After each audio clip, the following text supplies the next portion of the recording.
Hi friends, welcome to Karanya's kitchen. Karanya's కిచెన్లో ఈరోజు వీడియోలో బాదం పాల పొడిని ఎలా తయారు చేసుకోవాలో చూపించబోతున్నాను. సో ఇలా బాదం పాల పొడి చేసి పెట్టుకున్నారంటే దీన్ని 2-3 నెలల పాటు వాడుకోవచ్చు. అండ్ ఈ పొడి పాలల్లో వేసి మీ పిల్లలకి ఇచ్చారంటే పిల్లలు బలంగా పెరుగుతారు అండ్ ఎదుగుదలకు కూడా చాలా బాగా ఉపయోగపడుతుంది. పిల్లలు కూడా మేము పాలు తాగము అని కూడా అనరు, చాలా టేస్టీగా ఉంటాయి. సో ఇక లేట్ చేయకుండా ఎలా తయారు చేసుకోవాలో వీడియోలోకి వెళ్ళి చూసేద్దాం. బాదం పాల పొడిని ప్రిపేర్ చేసుకోవడానికి ముందుగా స్టవ్ మీద ఇలా ఒక ప్యాన్ పెట్టుకుని అందులోకి 1 కప్పు బాదం పప్పుని యాడ్ చేసుకోండి. ఇలా 1 కప్పు బాదం పప్పుని యాడ్ చేసుకుని వీటిని లో టు మీడియం ఫ్లేమ్లో ఫ్రై చేసుకోవాలి. ఫ్రై చేసుకునేటప్పుడు హై ఫ్లేమ్లో పెట్టుకోవద్దు అండ్ మధ్య మధ్యలో కలుపుతూ ఫ్రై చేసుకోండి. సో ఇలా ఫ్రై చేసుకున్న తర్వాత చూసారు కదా, ఈ విధంగా రంగు వచ్చేంత వరకు ఫ్రై చేసుకోవాలి. సో ఇలా ఫ్రై చేసుకున్న తర్వాత ఇప్పుడు ఈ బాదం పప్పులోనే 1/4 కప్పు జీడిపప్పు పిస్తాని రెండింటిని కలిపేసేసి వేసుకోండి.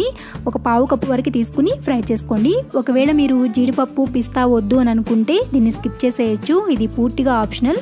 బట్ ఇవి కూడా వేసుకుంటే మనకి బాదం పాల టేస్ట్ అనేది చాలా బాగుంటుంది. సో ఇప్పుడు వీటిని కూడా ఒక 2 నిమిషాల పాటు ఫ్రై చేసుకోవాలి. సో ఇలా ఫ్రై చేసుకున్న తర్వాత ఇప్పుడు స్టవ్ ఆఫ్ చేసి వీటిని ఒక ప్లేట్లోకి వేసుకుని వీటిని పూర్తిగా చల్లారనివ్వాలి. ఇవి చల్లారేలోపు ఒక మిక్సీ జార్ని తీసుకుని అందులోకి 1.5 కప్పుల పటిక బెల్లంని వేసుకోండి.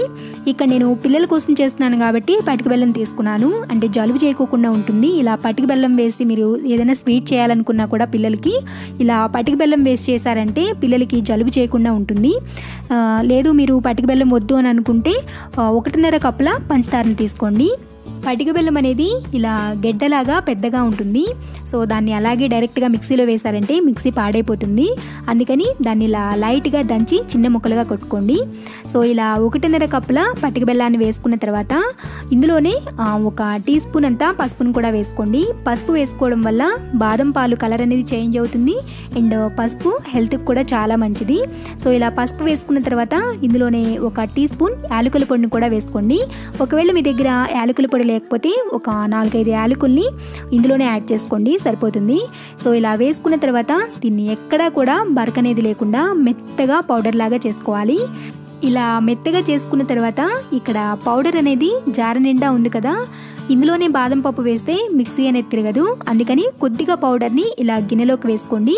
కొద్దిగా పౌడర్ని జార్లోనే ఉంచుకొని ఇప్పుడు ఈ చల్లారి పెట్టుకున్న బాదం జీడిపప్పు పిస్తాల్ని వేసి కొంచెం బరకగా గ్రైండ్ చేసుకోండి. మరీ మెత్తగా గ్రైండ్ చేసుకుంటే మనకి టేస్ట్ అనేది అంతగా తెలియదు. పాలల్లో కలుపుకున్నప్పుడు ఆ పాలు తాగేటప్పుడు మధ్య మధ్యలో మనకి ఆ బాదం పలుకులు కానీ అవి తగులుతూ ఉంటే టేస్ట్ అనేది బాగుంటుంది. సో అందుకే కొంచెం లైట్గానే బరకగా చేసుకోండి. ఇలా గ్రైండ్ చేసుకున్న తర్వాత ఇప్పుడు ఈ బాదం పొడిని కూడా పటిక బెల్లం పొడి ఉంది కదా, ఆ పొడిలోనే వేసి అంతా కలిసేటట్లు కలుపుకుని ఇలా చేతితో కలిపేసుకోండి. సో ఇలా అంతా కలుపుకుంటే మనకి బాదం పాల పొడి రెడీ అయిపోతుంది. సో ఇలా చేసి పెట్టుకున్నారంటే ఇది ఎన్ని నెలలైనా కూడా పాడవదు, చెడిపోదు. పిల్లలకి పెద్దవాళ్ళకి ఎప్పుడంటే అప్పుడు బాదం పాలని కొంచెం పాలు కాసేసి ఆ దాంట్లో ఈ పాల పొడిని వేసేసి చేసుకోవచ్చు. సో ఇప్పుడు బాదం పొడి అయితే ప్రిపేర్ చేసుకున్నాం కదా, సో పాలల్లో కూడా ఎలా కలుపుకోవాలో చూపిస్తాను చూడండి. సో బాదం పాలు కలుపుకోవడానికి ఇలా 1 గ్లాసులో పాలను తీసుకోండి. వేడివేడి పాలను తీసుకోండి. మీరు వీటిని వేడిగా అయినా సర్వ్ చేసుకోవచ్చు, లేదంటే చల్లగా కూడా సర్వ్ చేసుకోవచ్చు. పిల్లలకి కొంచెం వేడి పాలు ఇస్తే మంచిది కదా. సో అందుకని వేడి పాలల్లో వేసి అందులోనే ఒక 2-3 టేబుల్ స్పూన్లంతా ఇన్స్టెంట్ బాదం పొడిని వేసి ఒకసారి బాగా కలుపుకోండి. అంతే, ఎమ్మీగా టేస్టీగా ఉండే బాదం పాలు అయితే రెడీ అయిపోయాయి. మీరు ఇలా వేడిగా అయినా సర్వ్ చేసుకోవచ్చు. ఇందాక చెప్పాను కదా, మీరు కావాలంటే చల్లగా కూడా సర్వ్ చేసుకోవచ్చు. అలా సర్వ్ చేసుకోవాలంటే పాలు కాసిన తర్వాత పాలు చల్లగా అయిపోయిన తర్వాత మీకు మీ టేస్ట్కి తగినంత బాదం పాల పొడిని వేసేసుకుని కలిపేసుకుని ఒక 2-3 గంటల పాటు ఫ్రిడ్జ్లో పెట్టుకోండి.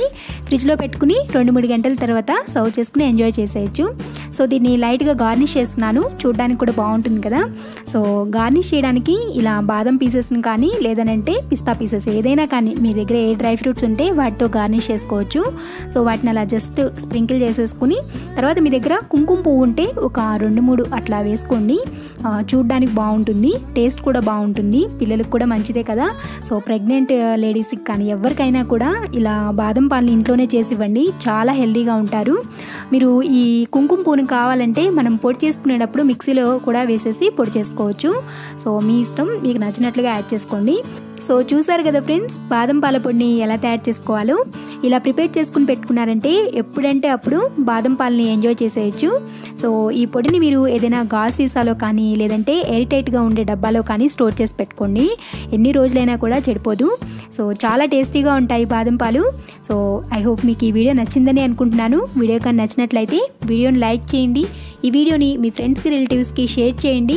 మరిన్ని యమ్మీ అండ్ టేస్టీ రెసిపీస్ కోసం మన ఛానల్ కారణ్యాస్ కిచెన్ని సబ్స్క్రైబ్ చేసుకోండి. Thanks for watching.